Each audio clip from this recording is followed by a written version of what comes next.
Sapa Hati bersama Gus Agus.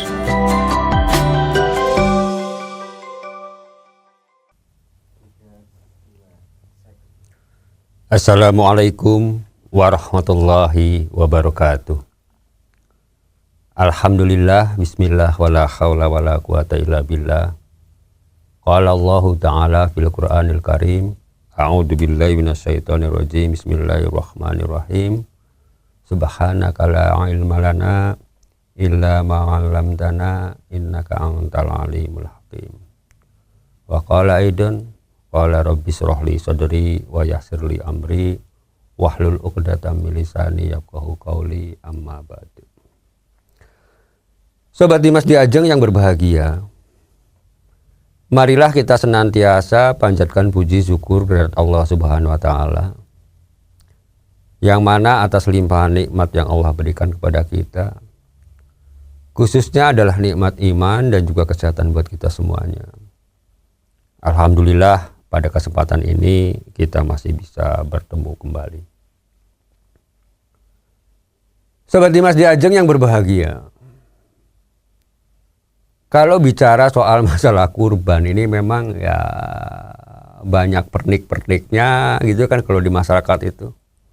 Ya, juga banyak hal-hal yang ya memang pada dasarnya umumnya masyarakat itu kan masih ya tidak mengetahui secara memahami banget tuh yo jarang yang memahami seperti itu.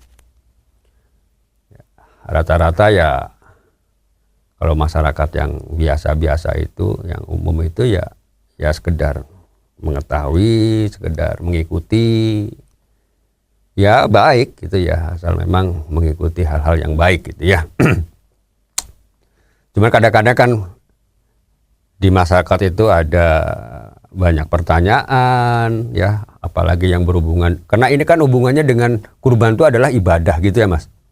Ya namanya ibadah itu kan ya semua orang tuh menghendaki kalau saat beribadah itu pasti ingin diterima oleh Allah Subhanahu wa taala gitu kan. Mendapat pahalanya, ibadahnya diterima gitu kan. Sehingga efek buat dirinya itu akan mendapatkan satu kebahagiaan di dunia maupun di akhirat. Kan begitu tujuan utamanya. Ya. Walaupun ada juga kadang-kadang orang mengatakan ya ibadah itu ya lillahi ta'ala gitu ya. Ya pokoknya terserah pada Allah Subhanahu wa taala. Ya memang ada yang seperti itu, tapi kan ya tetap saja orang mengharapkan apa yang telah dijanjikan oleh Allah Subhanahu wa taala maupun Rasulnya, yaitu pahala-pahala yang bisa membuat diri kita tuh hidup sesuai dengan aturan-aturan, dan juga tentunya adalah tujuannya adalah kita bahagia di dunia dan di akhirat. Itu kan tujuannya di situ. Tak lepas dari itulah. Ya, walaupun ya tadi ya intinya bahwa kalau kita beribadah ya lillahi ta'ala. Ya, semata-mata hanya karena kita taat atas perintahnya Allah Subhanahu wa taala, atas perintahnya Rasul. Ya. Kembali soal masalah kurban ini, maka tidak heran kalau banyak yang ya berusaha semaksimal mungkin untuk melakukan hal yang terbaik, melakukan hal yang benar-benar ya walaupun tidak bisa sempurna seutuhnya, tapi ya paling enggak ya ibadahnya itu diterima oleh Allah Subhanahu wa taala. Gitulah kira-kira ya. Maka tidak heran kalau di dalam masyarakat juga, khususnya masalah kurban ini kan masih ada yang memperdebatkan soal masalah gimana sih kalau kita berkurban itu karena mampunya kurban kambing misalnya gitu ya. Nah, kan ada yang mengatakan itu kurban kambing itu boleh untuk satu keluarga. Apakah kurban kambing itu hanya untuk satu orang saja? Ada juga yang mempertanyakan, kadang-kadang kan anak-anak kita kan di sekolah itu ya Mas, kan itu ada yang namanya latihan kurban ya. Ya sekolah itu anak-anak dimintai urunan untuk membeli kambing membeli sapi gitu kan. untuk latihan kurban gitu. Apakah ini termasuk ibadah pahalanya itu termasuk pahala kurban atau tidak yang diterima oleh anak-anak kita ini yang di sekolah-sekolah itu. Sebetulnya pada prinsipnya itu kan Rasul itu kan sudah memberikan informasi dengan hadis-hadisnya bahwa ya yang paling jelas itu ya beberapa hadis itu banyak sekali yang menyampaikan bahwa kalau kurban sapi itu kan boleh untuk 7 orang gitu ya Mas. Termasuk kurban unta, kurban kerbau yang pernah juga saya jelaskan di beberapa waktu lalu. Ya, bahkan ada juga hadis yang kayak unta itu boleh sampai dengan 10 orang. Artinya bahwa hewan yang besar itu pun ya hanya boleh untuk 7 orang atau 10 orang lah. Ya, sing umum yang jumhur ulama ya 7 orang gitu ya. Menyampaikan sesuai dengan hadis ya. Artinya kita berkurban sapi kemudian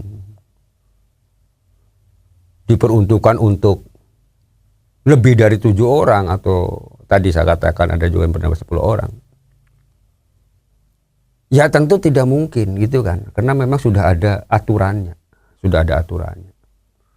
Kurban sapi satu ekor sapi untuk 100 orang misalnya, ya tidak mungkin, karena sudah ada aturannya, sapi itu untuk 7 orang, gitu ya Mas.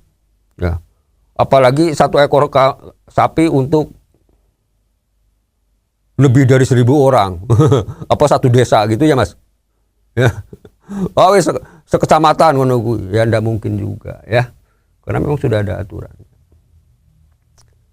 Nah itu sapi. Ya. Kemudian kan ada juga pertanyaan bagaimana kambing lah kan. Kambing kan lah badannya lebih cilik gitu ya Mas. Lebih kecil ya. Ya sapi kan ada yang beratnya 1 ton juga ya Mas. Ya, ini kambing ya paling-paling piro berat ya kan gitu ya. Artinya sekiannya daripada sapi kan begitu.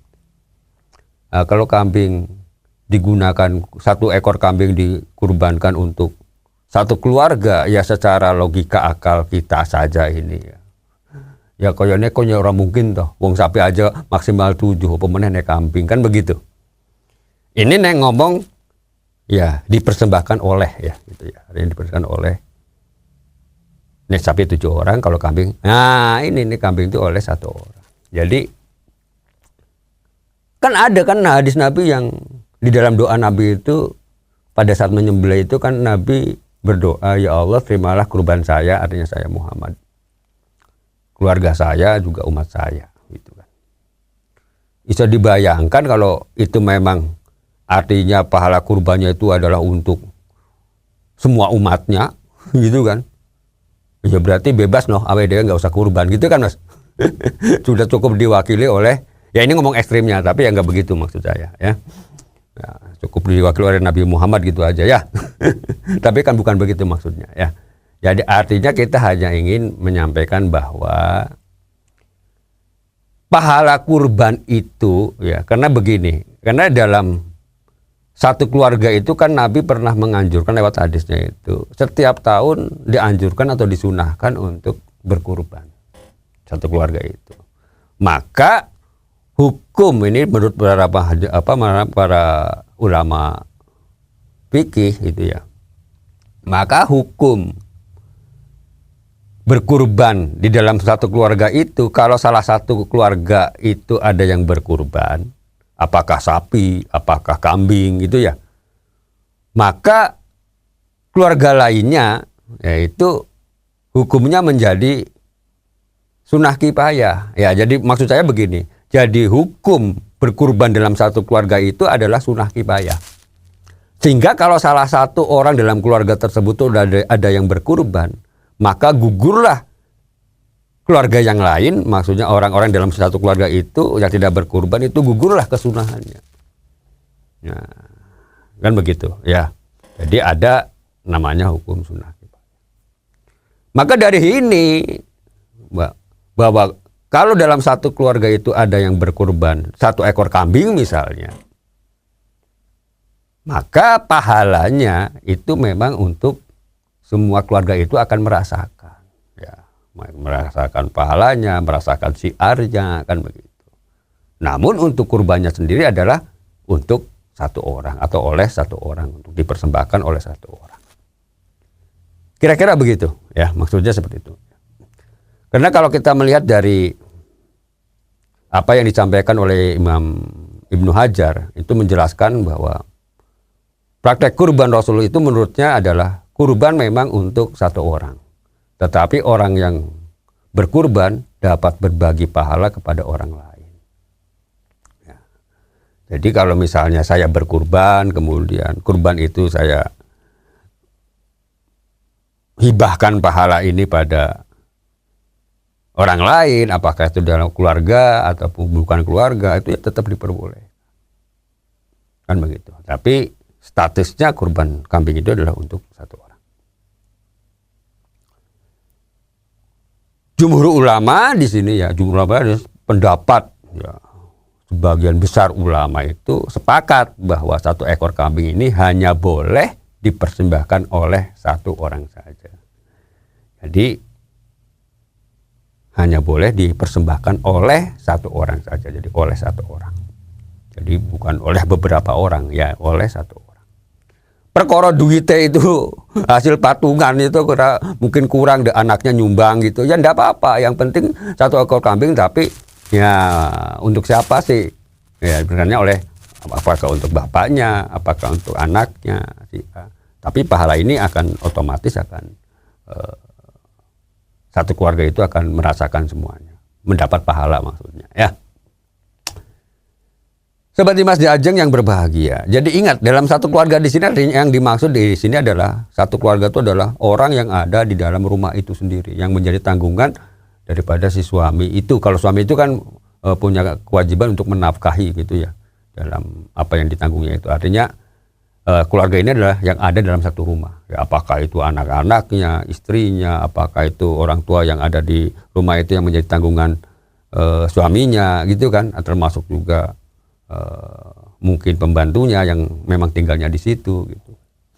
Ini maksud dalam satu keluarga itu di situ adalah satu rumah.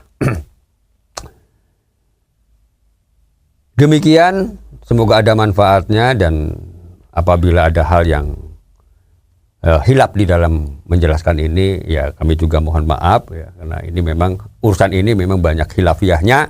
Jadi kembali pada keyakinan kita masing-masing. Billahi taufiq wal hidayah. Wassalamualaikum warahmatullahi wabarakatuh. Sapa Hati bersama Gus Agus. Untuk saran dan masukan, silahkan WhatsApp ke Gus Agus 0896 8811 6615. Dipersembahkan oleh Ziman, enzim antioksidan aktif, menjaga kesehatan dan memperpanjang usia Anda.